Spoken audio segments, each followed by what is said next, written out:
What's up? Hey, hello, everyone. Wow, what a wonderful Friday evening. We are here going to talk about the double episode of Survivor. So, episode 10 and 11 of David vs. Goliath. Crazy how there are only 3 episodes left this season. So, my name is Rachel. And I'm Alyssa.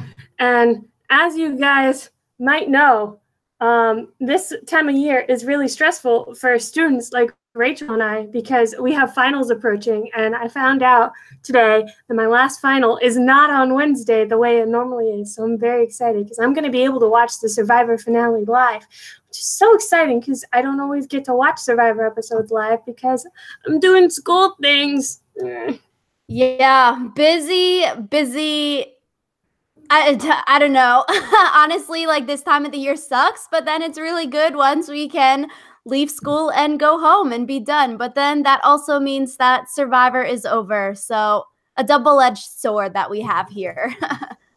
Yeah, I think that at least from like the winter season to the spring season is not as long of a wait from like the spring season to the winter season. So we'll be okay.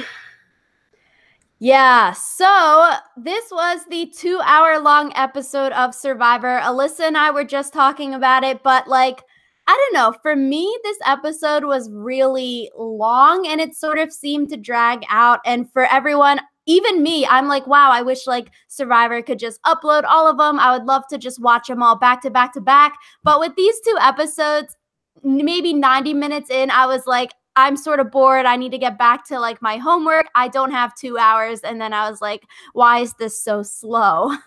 Yeah, I was like doing stuff as I was watching it. Normally I like watch it so that when I podcast about it, I'm not like, wait, what happened? But yeah, I was like doing other things and I don't feel like I lost anything from constantly being like distracted because like not that much happened despite the like length of the episode. And I think it's interesting because normally we complain that like when the episodes, if there were 2 vote outs in a 1-hour slot, it would feel like very cramped. But I honestly feel like this 2-hour episode might have been able to fit in a 1-hour slot. Yeah. So it's weird. How do you combat the 1 hour 2 vote out, which is like 2 episodes squeezed into the hour time slot, versus this is literally 2 episodes in the 2-hour time slot? Maybe make it an hour and a half, but then you lose out on that other 30 minutes that you like rented the TV station for. So sort of hard, but it was a long 2-hour episode of Survivor, 2 episodes, 4 challenges, 2 tribal councils. So I think really the most interesting challenge was the first immunity challenge. It was so fun to watch. I really like those challenges where like you see people pushing themselves, sort of like Tom in Palau, and like Big Brother has a lot of these endurance kind of challenges. So I really enjoyed watching this one. Yeah, I think endurance challenges are really interesting because we saw in what season was that? The season with Ty and Sydney. I'm blanking on the name and the number. Yikes. Braun Beauty too. Yes, that one where it's like you would expect someone like Sydney who has like all the muscle and stuff to be great at challenges, but it was like shrimpy little Ty who won against her, and I feel like that was very much paralleled in this challenge because it's like shrimpy little Christian and then Alec, who's like the like meaty guy. Yeah, I think it was interesting watching it back again. 11 minutes, Mike drops out. And then 5.5 hours later, you're still there with Christian and Alec. And then I started feeling so bad for them. I was like cutting back and forth between Christian's story was funny. Alec was like, dude, I need this. You don't. Christian's like, I know, but this is like a once in a lifetime opportunity. I didn't know. I wanted both of them to win and both of them to lose at the same time. I felt so sad and conflicted. Yeah, it was one of those things where I think I knew that if Alec didn't win, he was going to go home.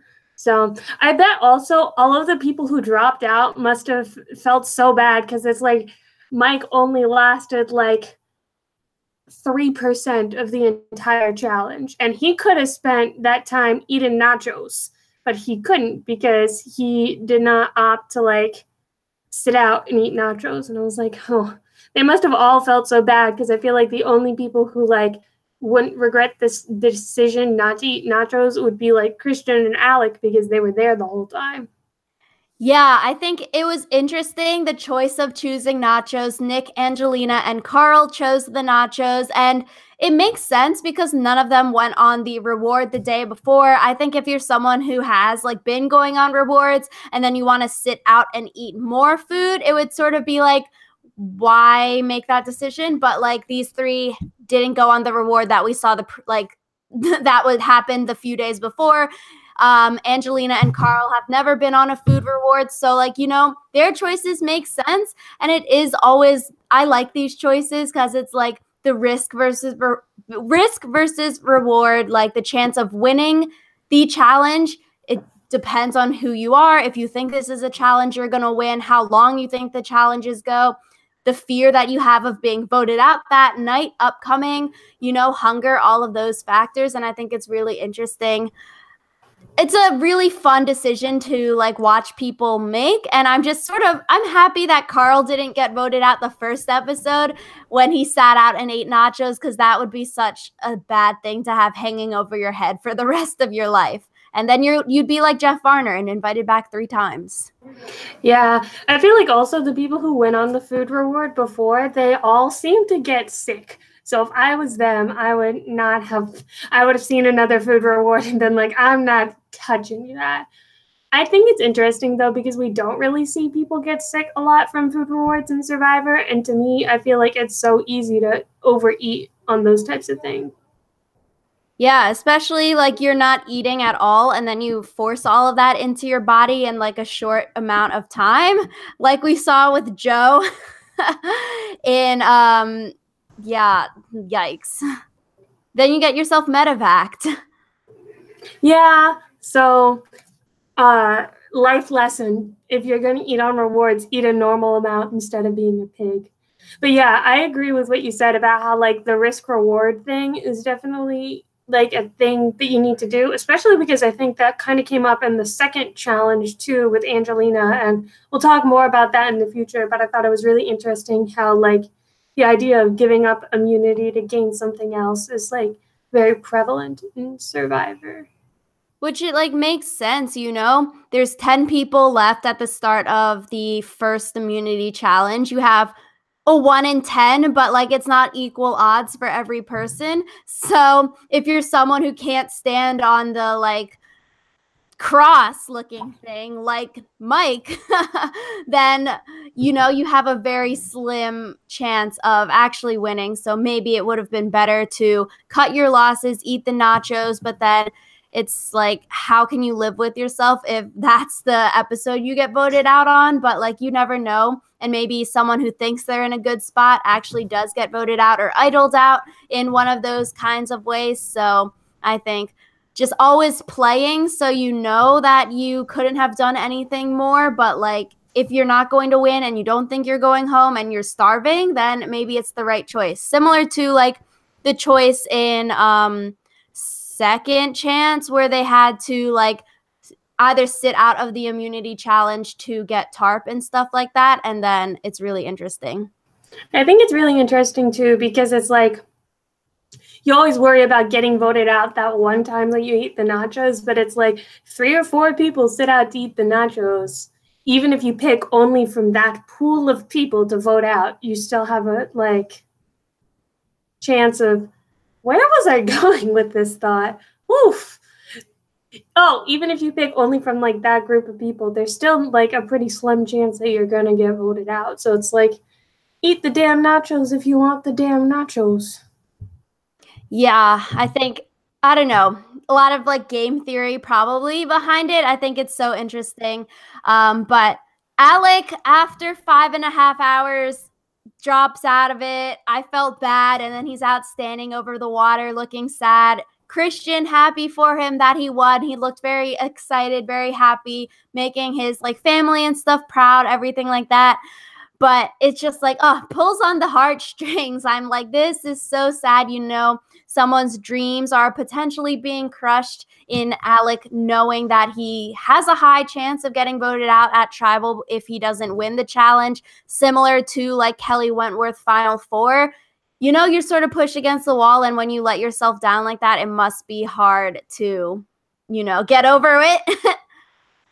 Yeah, I think it's just one of those things too, where like he said that he was fine, and then all of a sudden he started feeling dizzy, and that's all he remembers. And it's like, it's one thing to know very clearly the moment that you failed, but it's another thing entirely to have it like wiped from your memory. So I feel bad for him. Yeah, I was honestly like, oh, maybe he's gonna pass out like Joe Anglim did or something like that, and then it would be like a in a certain way, you know, Christian won kind of thing. So I'm glad it was like a true win, and people can't hold that over like anyone's heads of like, oh, you only won because of something or something else kind of thing. Yeah, I don't like it when people try to discredit each other's like immunity wins or whatever, because it's like, it's still a win. Yeah, so I mean, Alec has a good argument. I was sort of like nervous before Tribal because Alec's argument makes a lot of sense, I think. You know, keeping him around makes a lot of sense for Christian. For everyone else, we can weigh the pros and cons of the move, but like for Christian, keeping Alec, it is a meat shield, like good target, good like strategy to keep the threats around. We know that Jeremy did it in second chance kind of thing. So people are more focused on other people to vote out. They never really think of you as the target kind of thing. I thought it was a great argument. And like it makes sense for Christian to need other threats around because Christian knows he's a threat. Everyone has been talking about him. Yeah. I think the thing is, though, people never really realized that Jeremy was a threat because his name never came up. And I feel like it's one of those things where Christian's name has already come up and people have already realized he's a threat. So I'm not sure that the Jeremy strategy works as well for him because Jeremy's whole thing was that no one even realized that he was a threat until it was too late. And it's like people realize that Christian's a threat. They're just waiting to do something about it, I guess. Yeah, so maybe it's more like Nick, who's very under the radar, but we think he's threatening. I think he's playing a great game kind of thing. But yeah, I do agree. I see that. But like also Dan, John, back votes of big men off of the radar. And then you're sort of like, if you're picking off these strong guys in immunity challenges, you got to be thinking like, once all the immunity threats are gone, who are they going after next? Say Allison did go home in the second episode. Like, who is really Kara would be the next one, I guess, because she's a Goliath and she's pretty good at immunity challenges. Like, you got to be thinking ahead also. I was nervous. I was like, this could go maybe either way with the numbers because it was the 5-5 split the first time. And then like commercial break, I was like thinking about it and I'm like, okay, I came to the realization you need to vote Alec out. You need to keep the majority numbers on the Davids if you are Christian.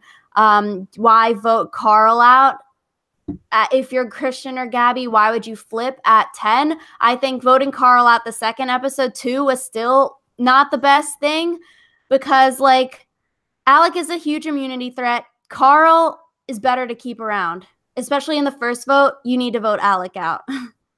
Yeah, and I think, like you said, there's like opportunity to vote Carl out in the future because he's not really that big of a challenge guy, but I feel like it's one of those things where Alec, like he isn't as dominant as like Joe Anglim was, so but there was a chance that he would be able to go on an immunity streak and that would not be good. So because then you wouldn't have the opportunity to vote him out later down the road the way you'd have an opportunity to vote out Carl. Yeah, and like with Alec too, Alec is someone who we've seen talk with Christian and Gaby a little bit. Like we don't really know how close they are, but they wrote Christian's name down before kind of thing. Alec technically saved Christian the first time, but like when it comes down to the nick of things, is Alec someone that Christian and Gaby can see themselves working with in the future? Maybe, maybe not. I think the tide's returning for Alec. And at Final 10, it's too much, I think, to go against the like swing of things. Even Final 9, I'm sort of about the Carl vote out. But I don't know. I'm glad that Carl didn't get voted out when he sat out for nachos. I think Alec, it would have been interesting if he won immunity to see who would have went home. But I think this is the time for Alec. It just sort of should make people nervous that 3 strong dudes are out back to back to back.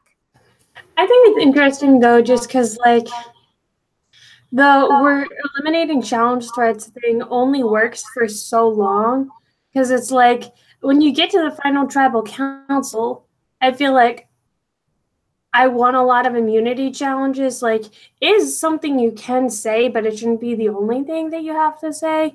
So I think that like focusing only on physical threats is eventually going to come back to bite them in the butt, because some of them I think aren't looking enough at strategic threats, especially because like Allison, I think we can tell from her edit, like she's probably not going to win. So it's like, why would you vote out someone like Allison who is strong physically but hasn't really done anything notable strategically when you could, you know? Yeah, every single time she talks is talking about missing the boat or like missing the move. And I'm like, how many times are we going to bring this up before you get on the boat to make a move? And I guess we did see that the second episode, but then it almost could have been too late because one vote the other way. If Mike didn't go a certain way, Allison would have been in Ponderosa, and then she would have been talking about how she missed the mark 6 million more times than she already talks about. But yeah, I mean, targeting people solely for that they are a athletic threat, maybe you can be like, Dan is a bigger threat because he's athletic and he can find immunity idols. But then Alec also says like Dan isn't that bright in the strategic aspect of things. Yeah, I think it's just one of those things where you need to balance all of the aspects. And it's like, if you're ever at a point where you desperately need to win an immunity, I'm not sure if you've played your best strategic game. Yeah. And so the second good move, bad move. I think good move for Christian, and then I don't know. I think the 2-episode story arc we saw this time was very revolved around Christian. First episode, it was, is this a good or a bad move for Christian to keep Alec? Second episode, is it a good or a bad move for Christian to keep Carl or keep Allison? And I think this will bring us very well into next week when we see Gaby flipping on Christian.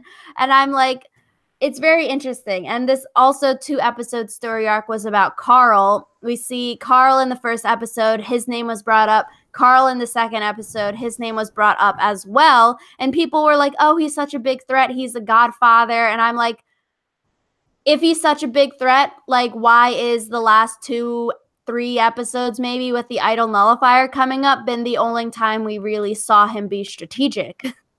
I mean, I think part of the thing is with Carl, like Christian told Gaby, we can't let people keep thinking that he's in charge. So I think it's one of those things where like the perception versus reality is a little off, where like everyone thinks Carl's in charge and he's like kind of a bossy personality, but he hasn't really been doing any of the strategic work. I mean, that's kind of the impression I've gotten from the past couple episodes. Like Carl likes to think that he's in charge. He likes to think that he can control the other Davids, but he's not. No, I agree. It's like people are thinking he's the leader of the Davids and they're saying that as a reason to vote him out. But I think come final tribal council, it won't really hold much merit. I wouldn't think they would get a question about like, oh, you all were just being puppeteered by Carl. Like, what was your big move in the game? I think people would have other things to say rather than Carl. Basically, we were all goats to Carl kind of thing. Yeah, I think that Carl's, like you said, the only real thing that he did was the idol nullifier, and I think maybe that's what like allowed him to kind of inflate his ego to the point where he got kind of godfatherish. But yeah, I agree with what you said. Yes. Yeah, I think we saw a bunch of clips, Carl telling people what the plan is.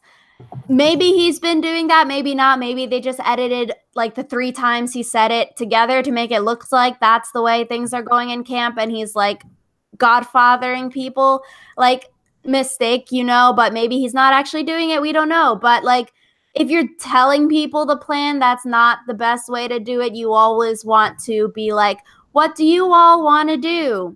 Oh, mold their decision to what you actually want to do and sort of make the people think it was their idea to like get what you are doing. And we saw it with like Angelina too in previous episodes. She tells other people what she wants to happen and people aren't receptive of that. So I think we see a similar thing here with Carl sort of bossing people around.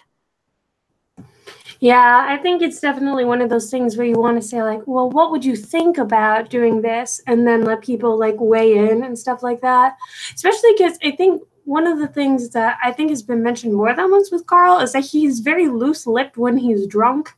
So I think that was interesting because like he was like on the reward, inebriated and trying to make this master plan. So yeah, and we see that first episode, Carl and Gaby feud. Gaby's sad, mad, whatever, that Carl is telling Kara what the plan is, and Gaby's like, why do you don't know Kara, kind of thing, and she gets pissed off.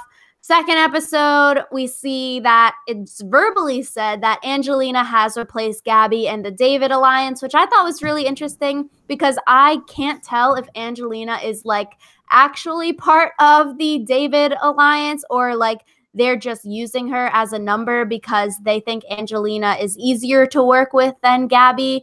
But I don't know. I just can't tell. I don't think Angelina will have enough respect to win the game at the end. But like, it's hard to see if she's being used or if they actually like respect her input in their alliance.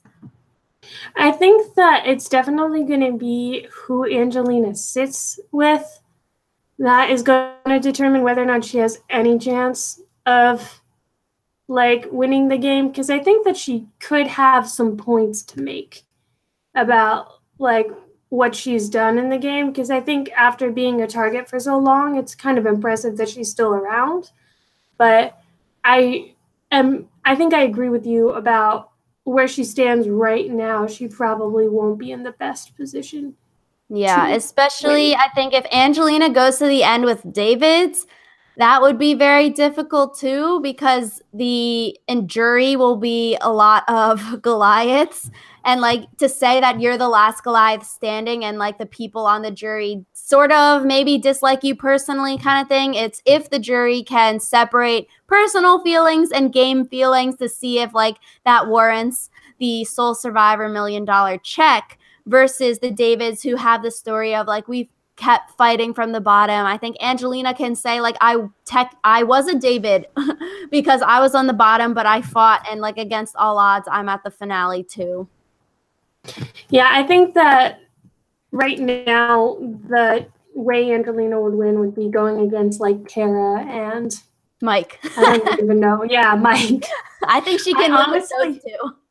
I honestly, when Mike showed up in this episode, I was like, oh yeah, he's still here. So yeah. That's Mike. Yeah, I think it's interesting. Everyone who Gaby has disliked has been voted out via Christian. So Carl's voted out because Gaby doesn't like him. Jessica's voted out because Gaby was anxious back then, kind of thing. So I don't know. I think it's interesting with this that they choose Carl. I think voting Carl right now is too early. It's a 4-4 next week with 8 people left. Christian and Gaby vote with Mike, Allison, and Kara. And it's like, is this an alliance? I don't really see those 5 as an alliance. The Davids, it seemed like a solid thing. No one has verbally considered flipping on each other on the Davids 5-some yet until Gaby wants to vote Carl out. But I think for Christian, voting for Carl this episode was not a good move. I mean, I think Christian explained his logic in saying like he needs to keep Gaby happy. But my main thing is like, why does Christian need to keep Gaby happy? Like, she doesn't have that much power except for the power that he gives her. And so to me, it's like Christian's insistence on continuing to like focus on Gaby kind of confuses me a little. Yeah, like if next week they vote out Christian because of Gaby's doing, like Christian has an idol, but like He's so, yeah, you're right. He's so persistent on pleasing Gaby. I'm like, you should have wait till 7 or 8 for Carl. Now the numbers are tied again.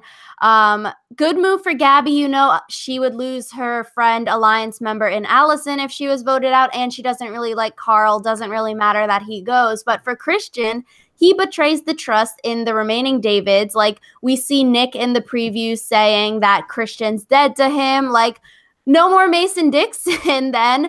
And then you're literally working with people in like Mike who have voted against you before in tribal. What's going to change? And they're not going to vote for you again at the next tribal. Whereas your Davids have had your back. They saved you when like the numbers were tough. And like maybe it's just because the numbers were tough. But like, I don't know. I just don't see how this move is going to get Christian to the end of the game. Yeah, I think it's one of those things where he was playing for the next day instead of the end game. Because I think now, like, Christian uses his idol at final 8. Best he can get is 6 or 7, maybe, unless he suddenly goes on some immunity streak. But I think like he said, he's the forever target. And now, sure, you keep Allison. You vote out Carl, who's predictable, tells everyone everything, like we said with the whole intoxication thing.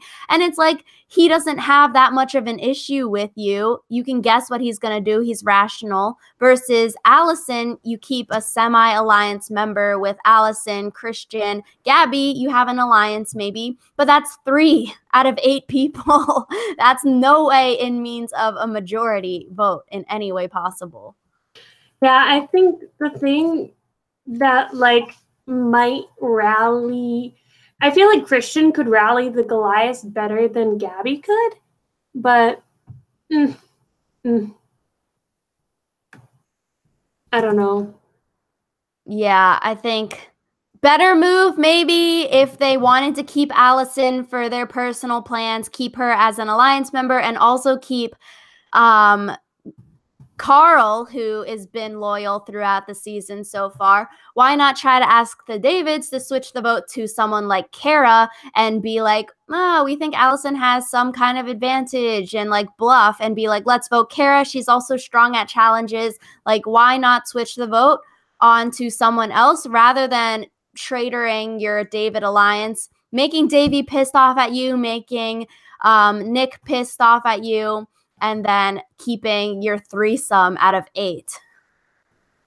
Yeah, I mean, I feel like it's also one of those things where hindsight is 2020, yeah. And like we have the advantage of like scope on our side, and I'm not sure that in that moment Christian had that. So, nah.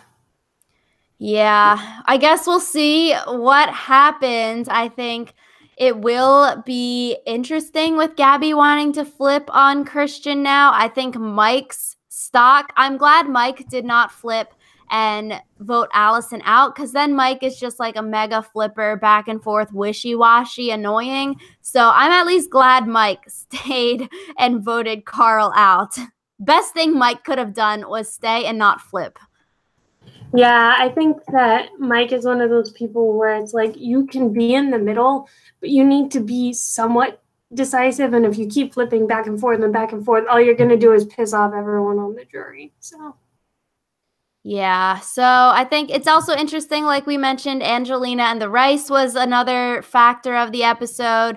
Reminded me of like San Juan del Sur when they did the like bartering kind of thing. And I don't know, I think Jeff made it too easy. He's like, okay, blah, blah, blah. One person sits out. Angelina happily volunteers and then they get rice. Why not make half of the team sit out or something? It's like Angelina secretly wanted this so she can get the brownie points. She's like, oh, don't make it about me. And then mentions it 6 million more times after. But like, it would be a good final tribal council point. Yeah, I think it's kind of like, this is way back when Boston Rob like gave up seeing his video so everyone else could like get their loved ones' letters or whatever. And it's like, even if it seems like you're doing something out of the goodness of your heart, there's always like some strategic element underneath it. Yeah, and it's like Angelina telling Elizabeth she was going to get voted out. Like, there's always a secret motive with her. And so, I don't know. It just makes her really snaky. And I feel like people would be able to see it if she starts talking about it in a final tribal speech. I think in tribal council, when she told the jury that, like, she did it, I thought that was good. You know, let the jury know, like, this is something you did. You didn't play in the immunity challenge kind of thing. But if you hark on it too much, it's just like you're trying to get the brownie points for something and you're putting everyone else down because they didn't volunteer. It sort of gets old. It definitely gets old, I think. So, yeah, I think Angelina probably could have been a little bit more subtle with the way that she did it, but she's She was so Angelina. happy about it.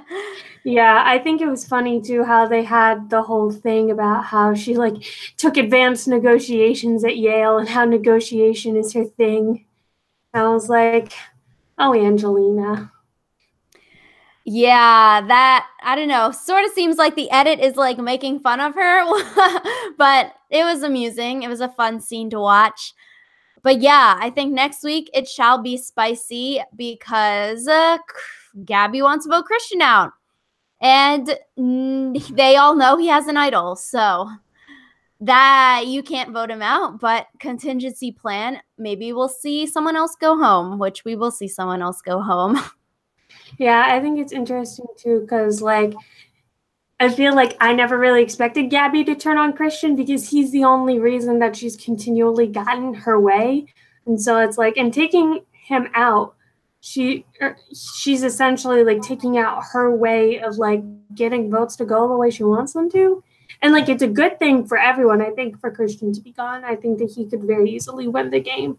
But it's interesting because I'm not sure if Gaby will have enough social capital on her own to continue playing the game that she thinks she can play. No, I agree 100%. Final 8, I think that's too early to like vote out this big threat. I think you could easily get people at 5 or 6 right before the final 4 in the finale, whatever, because everyone realizes that he's a big threat. It's not like he's so under the radar that it's some like brilliant mastermind plan to be like, let's vote Christian out. It's like, why not wait? Because you can probably get the numbers a few votes down the line. But Gaby votes Christian out at 8. There's 7 people left. Who is Gaby close with? And like, does she have a majority alliance after that? Her and Allison? Like, it's, I don't know. You're voting out your main person too quickly. Yeah, I think it'll be interesting to see where that puts Gaby in the game because I'm pretty sure like she's not going to succeed just because they focus too much on it in the preview for it to be like a done thing. Mm-hmm. But it would be interesting to see Gaby like come into her own and like become a BAMF for the last couple days just because like all we see is her crying and crying and crying. She cries so much.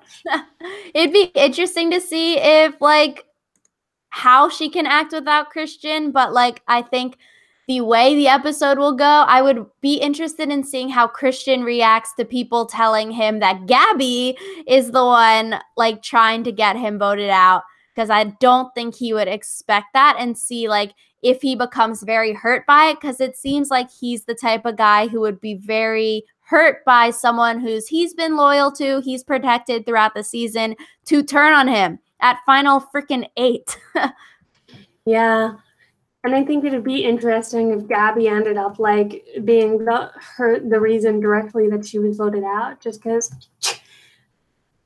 Sorry, we see that sometimes where it's like people are like, "This is my master plan," and then the person finds out and like flips it back around on them. But yeah, at least it's not a Wendell Dom situation where like Gaby is, or I guess Gaby would be Laurel in this situation where Gaby's content to go to the end with Christian. At least she realizes that Christian's a big threat and would have to cut him at a certain point. Next week probably won't happen. He has an idol, but like I would think in the next few tribals, they need to do it. Before we end, we do have a question from Hannah and Dylan. They're asking, who's your favorite player at the moment? And they like Davy. Favorite player is in the one I like to watch the most, or the one I think has the best chance of winning? Because those are like two separate answers. So I'm gonna answer both of them. Let's do both. Yeah. Yeah. I think the player I like to watch the most is probably also Davy, just because I think he's really funny, but I also don't think that he's gonna win. I think that the players with the best chances of winning are Christian, Angelina, and I feel like another one of the Davids has a chance of winning, but it all depends on like various factors. Like Nick thought that he was in a pretty good position to win. I'm not sure I agree with him, but Oh, I think, yeah, I don't want to copy all your answers, so I'll go the basic answer. Christian as favorite player to watch.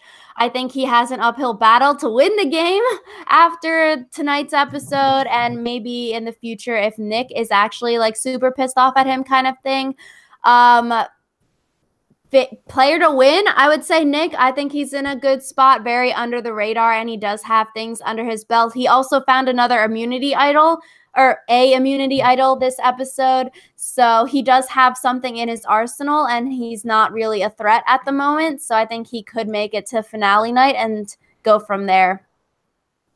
Yeah, I think Nick would need a couple of flashy moves at this point in order to like get people to consider him, because he's been playing a pretty consistent game, but I'm not sure he's been playing a fantastic game. Yeah, I think Davy probably took the credit for the Christian save. Nick's vote steal move was overshadowed by Carl's idol nullifier move. So yeah, I think Nick playing a very solid game probably needs some more big things on his resume, so people don't think that he's just being like dragged along. But in a good spot to make it to the end because no one's really saying his name. I think similarly to Kara, probably no one really thinks of her as a threat. Maybe Mike, I don't know. Mike is just like, yeah, now. Yeah, I feel like Mike is like, he's also one of the characters that I like the most to watch, but I'm not sure he's done enough either, other than like flip a couple times, which isn't particularly notable. So Yeah, and I would be interested in knowing, I guess, seeing if the other males, because Mike is the last male Goliath left, like the oldest dude out there, and he's the last one, which really goes to show, like, maybe that would piss Dan, John, and Alec off that, like, those brochachos aren't in and Mike is the last one standing kind of thing. yeah, I mean, I think that a lot of people like Mike, and so I feel like if he did get to the final, they would at least like him personally, but I'm not sure about his gameplay. So plus everyone's like he has the money. So if people are thinking along those lines, you know, maybe not. yeah. And I mean, yeah. I think we'll have to see, because I'm not entirely sure that Mike is even going to make it to the final travel. So yeah, we'll see. We got 3 more episodes. I am very, very excited. I cannot wait. It's a rough time with finals and everything coming around the corner, but waiting until Wednesdays always gets me through the week. Nothing else. I always just wait for Wednesday, and then I'm happy for the night, and then I go back to being sad. Yeah. Wednesday, the only good thing is the fact that Survivor happens. Yeah, so thank you all so much for watching. We will hopefully see you early next week with another 1-hour episode of Survivor. So no more long 2-1s. We got a 1-hour episode, and it shall be a good one. So thank you all so much for watching, liking, and commenting, and subscribing, and we will see you all next time. Bye.